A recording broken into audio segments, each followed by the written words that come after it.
warm out today. Sunny and warm. Madam Secretary, welcome to the First State. Happy to hear that you came up on the Amtrak as our delegation goes back and forth, and our president has for over 40 years. The station, of course, is named after him. I'm delighted to welcome you to our state, and more importantly, to celebrate the bipartisan infrastructure bill that passed the Congress, signed by the president recently. For us, it's fundamentally about the folks that are behind us working, and the other men and women across our state are going to go to work as a result of this important infrastructure bill. We have been fortunate here in Delaware to keep construction open during the 20 months of the pandemic, and so these men and women have been going to work every day during that period of time, and that's been a good thing for them and for their families. And we've got a lot of road construction work done, Secretary Majeski, during that period of time because the traffic levels were down. So without further ado, it's my privilege to again welcome Deputy Secretary Trottenberg. We have our whole congressional delegation here and our Lieutenant Governor. And next up is Secretary Nicole Majeski. Nicole, thank you for your great work at DelDOT, and lots of really important work to go. Most important among them, in my view, is that these funds will enable us to supercharge the electrification of our transit and automobile transportation system here in the state of Delaware. Secretary Majeski. Thank you, Governor, and we are grateful for your leadership and commitment to our transportation system, as we have already invested over $2.5 billion in capital projects in the first 4 years of your administration, and there is much, much more to come. I am so excited to be here today to celebrate the passage of the bipartisan infrastructure bill that will bring $1.6 billion in federal transportation funding to Delaware over the next 5 years. $1.6 billion. That's like, let's clap about that. That's huge. As you can see behind me with the I-95 rehabilitation project, we have a lot of work that's happening in our state, which is only possible because of the federal funding that we receive each and every year. This new infrastructure bill will ensure that our roads and bridges are safe and well maintained, our communities are better served and connected, and that we are making the necessary investments for the electrification of our infrastructure and resiliency due to climate change. These projects are critically important not only to the traveling public, but to the thousands of people employed in the construction industry across our state. So thank you to all of you in the construction industry. Having this bill finalized gives DelDOT and our contracting community the certainty that they need, that we will continue to make these needed infrastructure investments in the years ahead. A huge thank you to our congressional delegation for making all of this happen. Without your hard work, we would not be here today. So thank you so much for that. And now I am pleased to welcome to Delaware our next speaker, U.S. Department of Transportation Deputy Secretary Polly Trottenberg, who joined U.S. DOT this year after serving as Commissioner of New York City Department of Transportation for 6 years. Anyone who has spent time in New York City knows the complexity of their infrastructure, and she can surely relate to the work we are doing here to create a safe and well-maintained multimodal transportation network. So please join me in welcoming Deputy Secretary Trottenberg.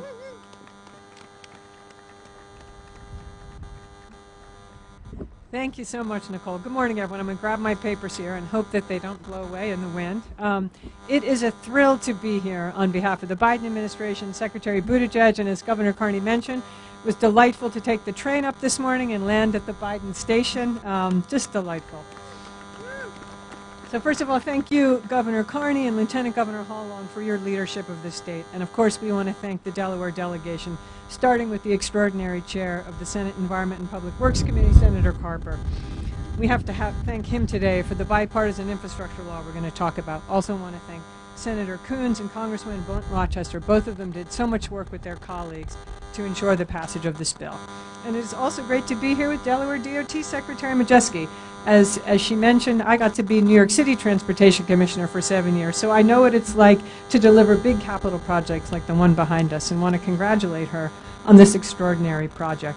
Obviously, I-95 is a critical stretch of roadway, both for the economy and the population of the East Coast, and never more important than in this busy travel week of the Thanksgiving week. It connects population centers and it is a vital link in the national supply chain.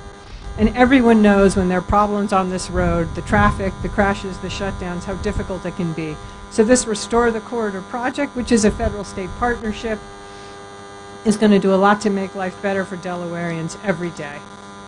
And I also know, not far from here, planning is underway to fix some of the more damaging historical legacy of I-95 that residents of this city of Wilmington still live with. The city and state and community are working on a vision to cap a section of I-95 highway to connect the communities that are currently divided by it.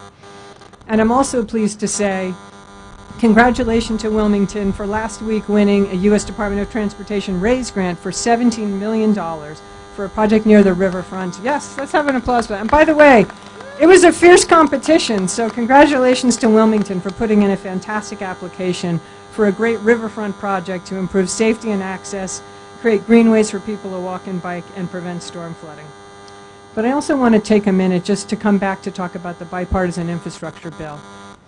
Because now we're going to have a bill that the Delaware delegation helped pass and that President Biden signed last week that's going to be able to deliver so much more. You heard from your secretary that it will bring to Delaware more than $1.4 billion in funding for roads and bridges and over $200 million to improve public transportation.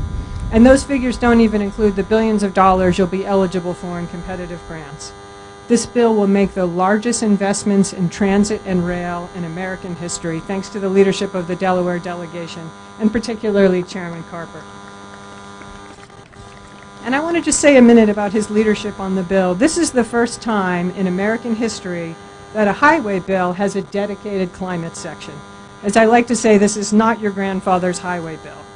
This bill is going to fund a nationwide network of electric charging vehicles along our highways, including here in Delaware. It will have the first ever U.S. Department of Transportation administered program to make our existing infrastructure more resilient and to protect the lives and livelihoods from the effects of climate change. The law also includes, for the first time ever, federal funding specifically to reconnect communities that have been delivered by highways. And I want to thank Chairman Carper for helping to create that visionary program. I'll just close out with one last point. The thing that unites all the things in the bipartisan infrastructure bill is going to be the jobs that are created. We're going to put a lot of Americans to work with good union jobs, fixing our roads and bridges, modernizing our rail and transit systems, installing EV chargers, and maintaining all those networks. And I'm so pleased to be joined today by representatives from labor. We are looking forward to working with you together to rebuild the infrastructure of our country. So thank you so much. I just want to close with a little homage to the representatives of the first state. I can tell you this at the national level. We could not have gotten this historic legislation passed without the leadership of the senators, the Congresswoman, and of course the first Delawarean, President Biden. President Biden believed we could bring Democrats and Republicans today to deliver for the American people, and with the bipartisan infrastructure law, we've finally done that. And speaking with Chairman Carper, he says there's more to come. So thank you so much for being here to celebrate this great milestone. Thank you so much, Deputy Secretary. It's a pleasure to have you here in our first date. And now, without further ado, I think we just lost. Are we good? All right. Sorry. Without further ado, it is my honor to bring up Senator Tom Carper, who, as was mentioned, is the chair of the EPW committee and was vital in making this infrastructure bill happen. Senator.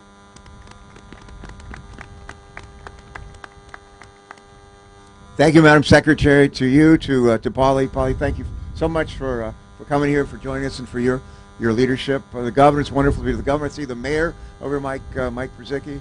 Michael, how are you today?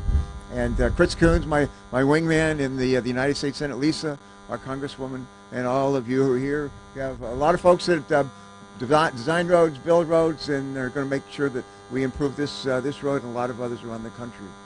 Early this year, right after Joe Biden was inaugurated as President of the United States, he called me and he said, well, the first thing I want us to work on is infrastructure.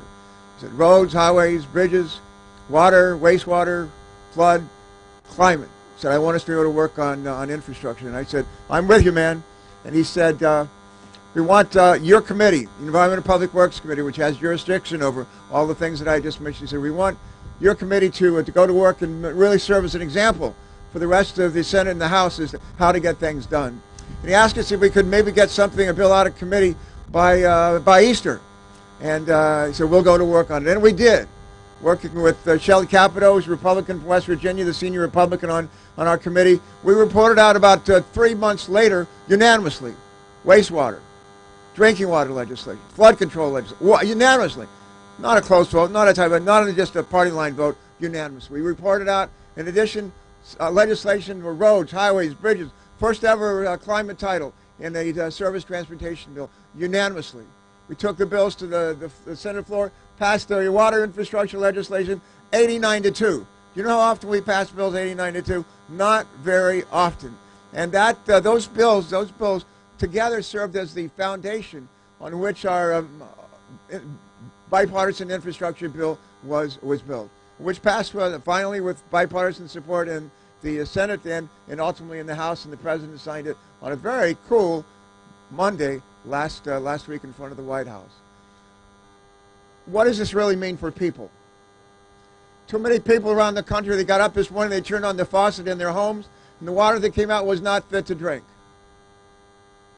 Too many people tried to get to work, traffic jams, roads in bad condition. They got there late, and maybe in some cases, not at all.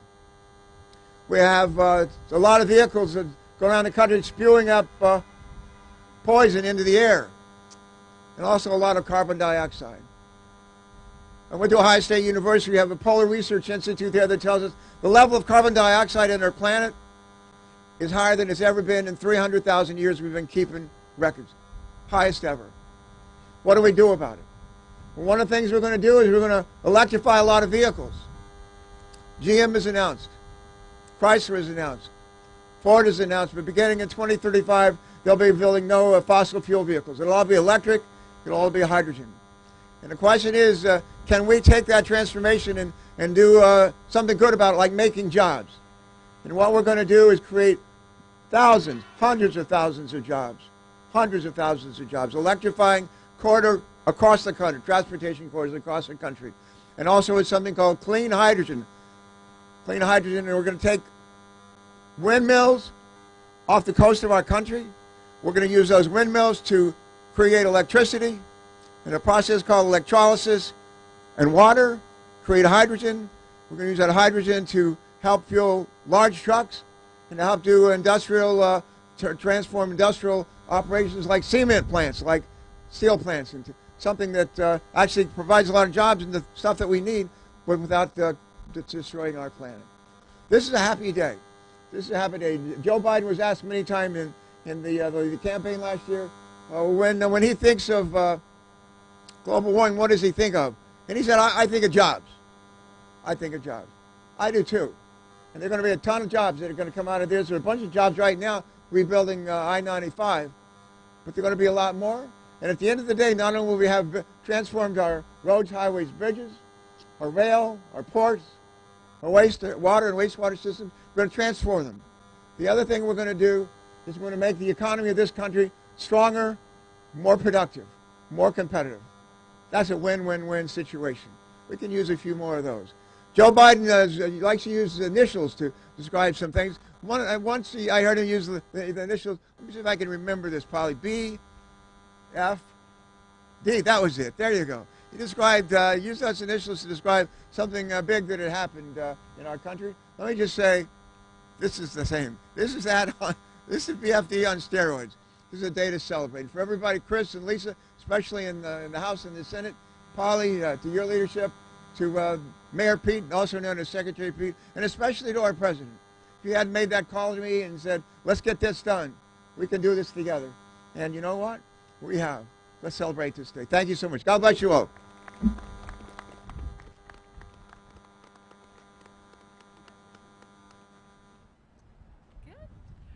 Thank you, Senator. And now it is my honor to ask Senator Chris Coons up for a few remarks as well. Senator?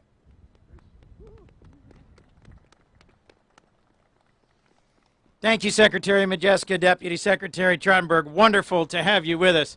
Governor Carney, Mayor Przicki, County Executive Meyer, it is so great to be here today celebrating this blue-collar blueprint for America's future.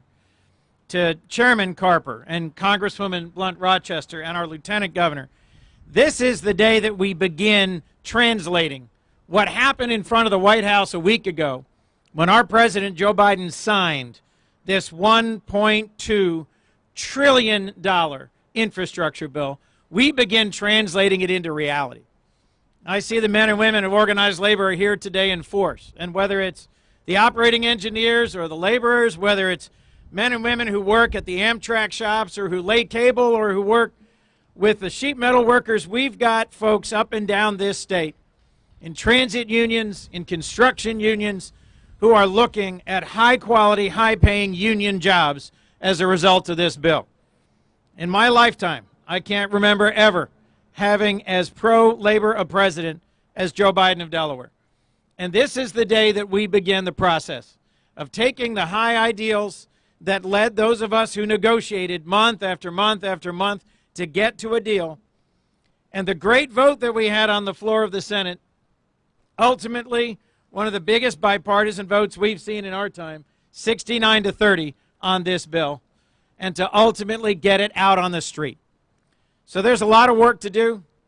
Nicole, Secretary Majeski, I know that you will have a chance to reshape transportation here in Delaware, that you and the governor are going to work hard with the mayor and the county executive and with everybody who is going to get to work, electrifying our grid and our transportation sector, cleaning up our drinking water and investing in sewer water and transportation in every possible way, connecting communities through cable to this community's next generation, and in investing in a future that is safer, stronger, more vibrant, where people move goods and ideas and services more quickly. What you see right behind us is the best possible summary of why this matters. When the rail line moves, when the highway moves, when we invest in the infrastructure of this century, our country moves. Joe Biden ran for president on the simple idea that he could bring people together in Congress, bring people together in this country, and move us forward together. This day, we celebrate the fact that he's gotten this done, that the biggest infrastructure transportation investment bill in American history is now law. And folks, I have great confidence in the Secretary and Deputy Secretary of Transportation of the United States, in the Secretary of Transportation of Delaware, and in the men and women who will do this work in a safe, skilled, capable way, the men and women of organized labor. Thank you very much. Thank you, Senator. And now it is my honor to ask our Congresswoman, our Wonder Woman, Lisa Blunt Rochester, up for a few minutes. Thank you, Madam Secretary. Good morning, everyone. First of all, welcome, Deputy Madam Secretary, to the state of Delaware. We're happy to have you here, and to the governor, the senators, the lieutenant governor, to all of our esteemed guests here. But also, as I think Senator Carper said, this is a day of celebration. And there's another cabinet secretary that Matt Meyer and also the mayor knows, and that is Secretary of Labor, Carol Hubbard, whose birthday it is today. So happy birthday to the Secretary of Labor in the state of Delaware. I will just say that as I started this year, there were three themes that were on my mind. One was recover, the second was rebuild, and the third was restore. Recover. We needed to recover from this crushing pandemic. It was affecting not only our economic health, but our physical and mental health. Recover. And that's why the work that Congress has done to get us through this part of the pandemic is so important. Rebuild. When President Biden came with the vision of building back better, I thought about the fact that we as a country, if you look at countries around the world, they invest in their infrastructure. So in order for us to not only recover and be well, we have to invest in our infrastructure for the future of this country, for our economic and sustainability and the planet. And then the third word was restore. We have to restore faith and confidence in our institutions and in each other. That's why this is such a special important, historic day because we are on the road to restoring faith and confidence in institutions. The senators talked about the inside machinations of the Senate getting the bipartisan bill done. You should have been in the House. Woo! I am in the Progressive Caucus, and I'm in the business-friendly New Dems. And I'm in the Black Caucus, the Women's Caucus, and I'm an assistant whip. And we were running all around the place, just trying to get this incredible piece of legislation passed and on the president's desk. And I'm so proud that we were able to do it. Bridges, roads, ports. I listened to the sounds behind me of saws and trains and even electric school buses for our children. It's our health, it's jobs, it's the economy, and it's the sustainability of the planet, and done through a lens of equity. I co-led the Reconnecting Communities bill that hopefully we will receive one of those grants to reconnect Wilmington. That's what this day is about. And I end with this. When I thought about today, I thought not so much about the concrete, even though beep, beep, beep is one of my favorite sounds. And I didn't think about the fiber optic cables.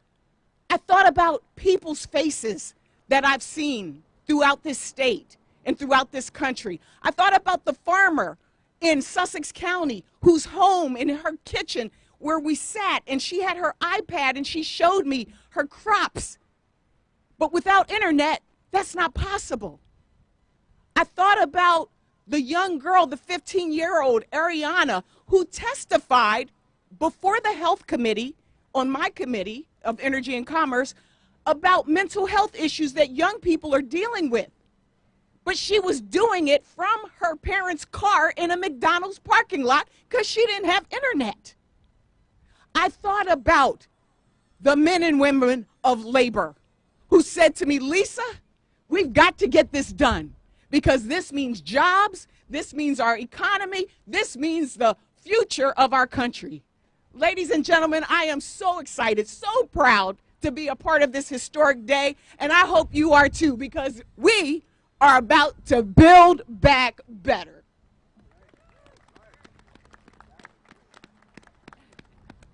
Thank you, Congresswoman. And now it's my honor to bring up our other Wonder Woman in the state, Lieutenant Governor Bethany Hall-Long. Thank you so much, Secretary. As I've said to our governor in the past, when you're at the end, there's a lot has been stated. However, when you're at the end on a really cold day, you know that you have to be succinct. And I just want to say what everyone else has stated today, how incredibly important we are coming together. And I'm going to add another R to the cheerleader here. I'm going to say resilience. When we talk about Build Back Better, to our congressional delegation, thank you, and to our governor's leadership during this time, and to our deputy secretary who's taken the time to visit us. We know President Biden had talked about the silver lining of a pandemic. I purposefully have my mask here. We knew years ago, 20 months, it seems like years, seems like a decade, when we entered in the pandemic, that in order to have a healthy economy, we had to have that healthy community. And praise to our colleagues in the federal government, our across the state municipal governments, we've worked hard to flatten that curve. And today, we're giving resilience and hope to our neighbors, to our friends. We're having apprenticeships. Thank you to the unions. I think every speaker here has recognized that. And to our Deputy Secretary, your leadership when you were in New York City, you really recognized apprenticeships, you recognized unions, and we thank you for that. So we're thrilled to have that. And I will say, in addition to what hasn't been stated around climate and public health, this is imperative with the electric vehicles. 75,000 Delawarean adults, 15,000 children suffer with asthma. So not only are we cleaning our highways, we're cleaning the air, we're making a huge difference. And today, I am just thrilled to be here and to be part of this initiative with Build Back Better in our communities. And so, again, we thank you, Madam Secretary, and to our congressional leadership for everything that you've done, and to our incredible secretaries here. So again, thank you. We're excited. I can't wait to see the jobs that come forth and the resilience. The final thing I'll say, Our Congresswoman talked about names of people across our state. The one thing I know our governor and I have spoken about is the hope of tomorrow. We've seen people through the darkest days. Today is a day of sunshine, and I cannot look forward more to being with you as we cut a lot of ribbons over the next 5 years as we spend the funds here in Delaware. So God bless. Thank you very much, and I'll turn it back to our incredible Secretary Majeski.